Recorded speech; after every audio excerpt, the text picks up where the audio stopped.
The Select House Committee investigating Donald Trump's attempted coup on January 6th held its second hearing today, and it was just as damning as the first, with multiple Trump aides and advisors on tape confirming that there was no evidence for Trump's stolen election lies and that they had told Trump repeatedly that there was no evidence for those lies. Oh, also, Rudy Giuliani was wasted on election night. For more on this, it's time for a closer look. Today's hearing was no less a blockbuster than the first one, which is saying a lot given how many bombshells there were in the first hearing last week. Today, the committee laid out in painstaking detail the degree to which virtually everyone around Trump, from his campaign manager to his attorney general to his own family, knew that there was no evidence of election fraud and told Trump there was no evidence of fraud. They wasted a whole month on these claims on the Dominion voting machines, and they were idiotic claims. And I told them that it was crazy stuff, and they were wasting their time on that. Well, the early claims that I understood were completely bogus and silly, and usually based on complete misinformation. Told him flat out that much of the information he's getting is false and or just not supported by the evidence. We look at the allegations, but they don't pan out.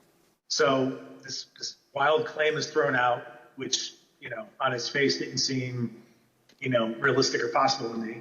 I thought the Dominion stuff I never saw any evidence whatsoever to sustain those allegations. What they were proposing, I thought was nuts. The theory was also completely nuts, right? It was a combination of Italians, Germans.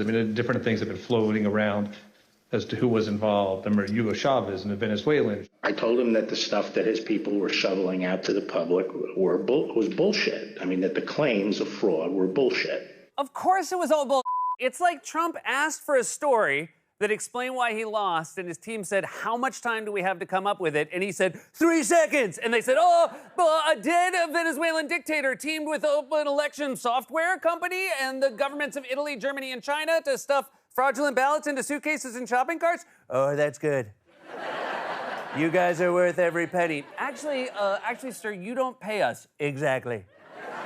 So everyone around Trump knew it was bull and told Trump it was bull over and over and over again. But Trump went ahead and declared the election stolen anyway and spent months spreading that lie, despite hearing repeatedly from his closest aides and advisors that what he was saying was insane, and documenting that Trump knew it was all bull is important for establishing his frame of mind. He obviously had criminal intent. I know this is obvious, but still. It's important to establish that he wasn't just innocently investigating credible allegations of fraud. He was actively trying to overturn an election he knew he did not win and engaged in many potentially criminal activities to do it, including fomenting a violent attack on the Capitol. In fact, Trump's campaign manager, Bill Stepien, even said in one deposition that he and other Trump aides who knew there wasn't fraud had been divided into a separate group from all the crazy people. And the non-crazy people even had an informal name. I didn't mind being categorized. There were two groups of, we called them kind of my team and Rudy's team.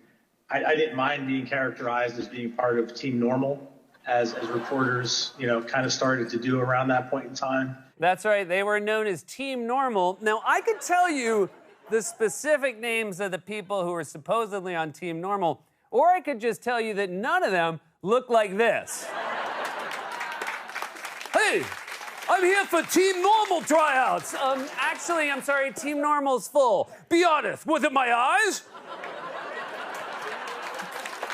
Also, in regards to Stepien, I'd argue that despite his resistance to Trump's fraud claims, he was still just as complicit as anyone else, given that he was managing Trump's campaign even while Trump was preemptively claiming the election would be rigged and never once spoke out to warn the public about how dangerous Trump was. And yet, for some reason, the photo they used of him all day made him look kick-ass.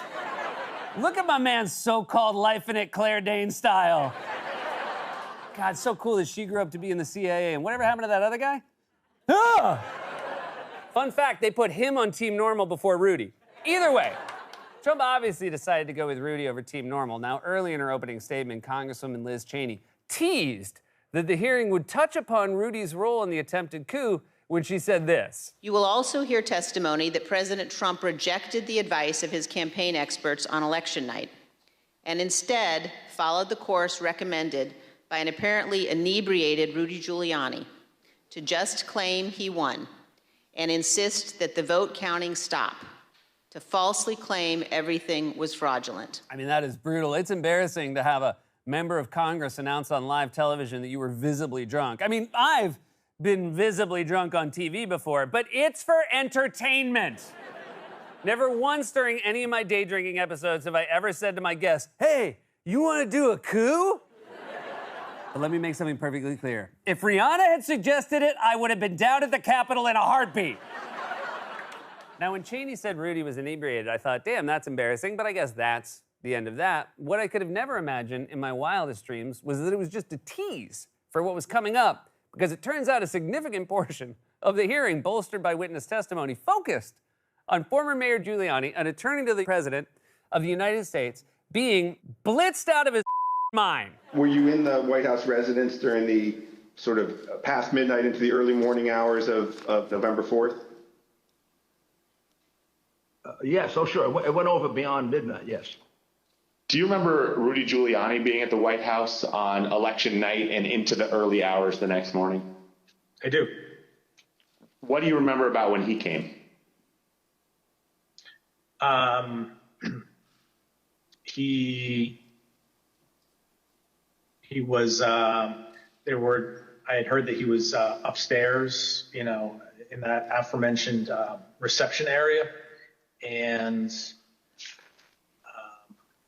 he was looking to talk to the president. And it was suggested instead that he come talk to several of us down off the map room. Was there anyone in that conversation who, in your observation, had too much to drink? Like Mayor Giuliani. Tell me more about that. What was your observation about his potential intoxication during that discussion about what the president should say when he's addressed the nation on election night? And the mayor was definitely intoxicated, but I do not know his level of intoxication when he spoke with the president, for example. It's so funny to me how in all these depositions, Trump aides are all hemming and hawing, pausing and taking their time to use the most precise legal language possible because they're under oath. But then as soon as someone asks, was anyone drunk at the White House? They all immediately buzz in like the overeager uncle on Family Feud. Rudy! It was Rudy! In fact, if who was drunk at the White House was a question on Family Feud, the top 5 answers would all be the same. Also, I love the follow-up where the lawyer says, tell me more about that. I wish I could have seen the rest of that deposition. And how did you know Rudy was drunk? Well, I saw him holding an empty bottle of scotch and hitting on a portrait of Dolly Madison. Why, hello, young lady. Now, before we go any further, you have a legal obligation to tell me if you're my cousin. Fool me twice. So as the committee established, Trump had a choice between Team Normal and Team Rudy, and obviously he chose Team Rudy. In fact, Trump's son-in-law, Jared Kushner, who looked in every clip like he had just smelled one of Rudy's scotch farts, said at one point that he tried to warn Trump about Rudy, although you could tell Kushner was definitely walking on eggshells when he answered the question. Did you ever share, Mr. Kushner, your view of Mr. Giuliani? Did you ever share your perspective about him with the president?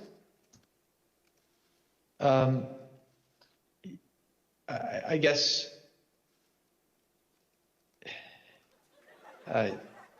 yes. Tell me what you said. Basically, not the approach I would take if I was you.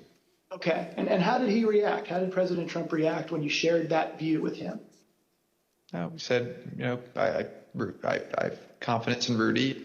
That was a very long pause. You could tell Kushner did not want to answer the question. I'm shocked he didn't break out into a song called We Don't Talk About Rudy. That's definitely the length of the pause you take when someone asks you about a friend who was super drunk at a party, especially a friend you invited. Hey, you know your friend Kyle?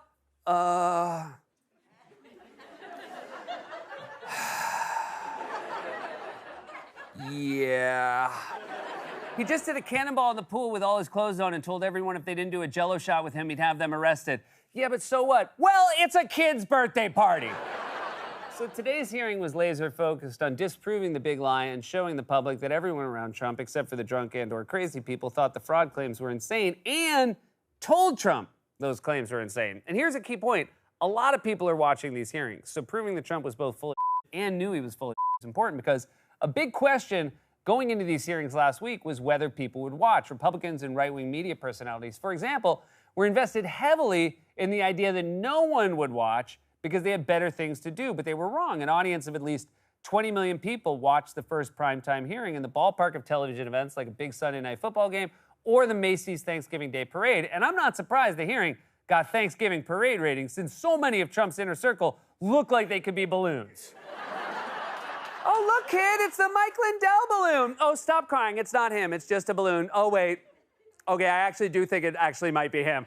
Yeah, it's me, all right. They just tied some strings to me and filled me up with the air. So, the first hearing actually ended up scoring big in the ratings, even though one channel conspicuously decided not to air it, which was, of course, Fox News. Fox News stuck with its normal primetime shows. Not just that, they also didn't show commercials for the entire 2 hours that the hearing was on because they didn't want their viewers to change the channel and see the hearing on a different network. They didn't take any commercial breaks for the entire 2 hours when the hearing was taking place. The reason you would not take a commercial break is because you do not want your viewers to have a chance to click over to another channel to see what's going on. You want to keep them with you the whole time.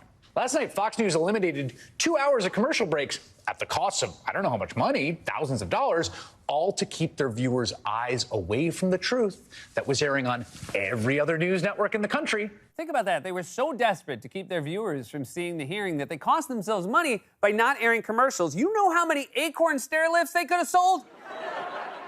So I don't think that was necessary. If you've ever been in a home where they watch Fox News, you know they're not big on flipping around. Pretty sure they just buy the TV, put it on Fox, and then bury the remote in the backyard. But still, just think about that. Fox went an entire 2 hours without airing one of their usual commercials for some dumb scam product aimed solely at old people like gold coins, tactical sunglasses, commemorative plates with Ronald Reagan's face on them, or a MAGA teddy bear with Donald Trump's voice. I love my MAGA teddy bear. You just push his belly and he says the most adorable things.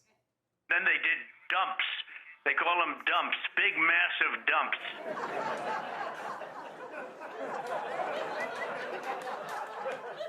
It's also not surprising that Fox would want to keep its audience from watching the hearing because in addition to providing damning evidence that Trump knew the election had not been stolen and that he orchestrated a criminal plot to overthrow the government, the hearing was also deeply embarrassing for the Trump family. For example, the committee played video of Trump's daughter, Ivanka, saying she accepted Attorney General Bill Barr's assessment that there was no widespread fraud and that the election had not been stolen, meaning she disagreed with her father's stolen election lies. Many of President Trump's White House staff also recognized that the evidence did not support the claims President Trump was making. This is the president's daughter commenting on Bill Barr's statement that the department found no fraud sufficient to overturn the election. How did that affect your perspective about the election when Attorney General Barr made that statement? It affected my perspective. I respect Attorney General Barr. So I accepted what he was saying. Oh, you did? That's weird. I don't remember you mentioning any of that in the 2 months after the election when your father planned a coup and fomented a mob of armed insurrectionists and werewolves to ransack the Capitol like a Black Friday sale at a Bass Pro Shop. Ivanka, just like Barr and Stepien and all the rest, could have easily spoken up at the time, but instead she just quietly faded away, hoping no one would notice. She basically tried to do the Homer Simpson gif. Also, this is just a side note, but I do love how they always use the cameras for these depositions. Ivanka Trump was the most glamorous member of the Trump family, and now she looks like me doing my show during lockdown. Real quick, piece of advice, Vonk. Don't read the YouTube comments because people will have notes.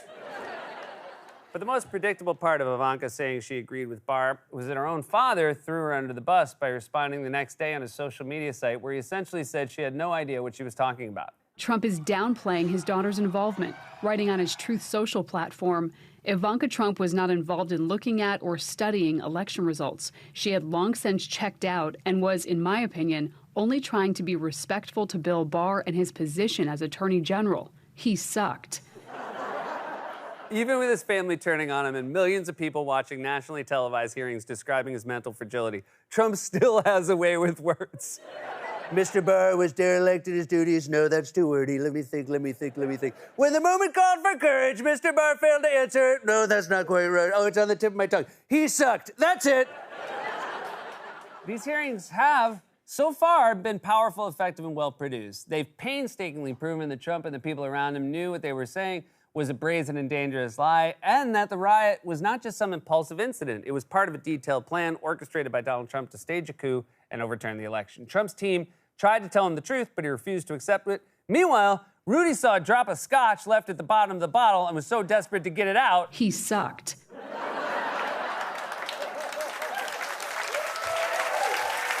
I'll accept it. This has been a closer look. God's Love We Deliver cooks and brings over 2 million meals a year to men, women, and children living with HIV/AIDS, cancer, and other serious illnesses, and they need your help now more than ever. If you're watching this online, you can hit the donate button. Stay safe, get vaccinated. We love you.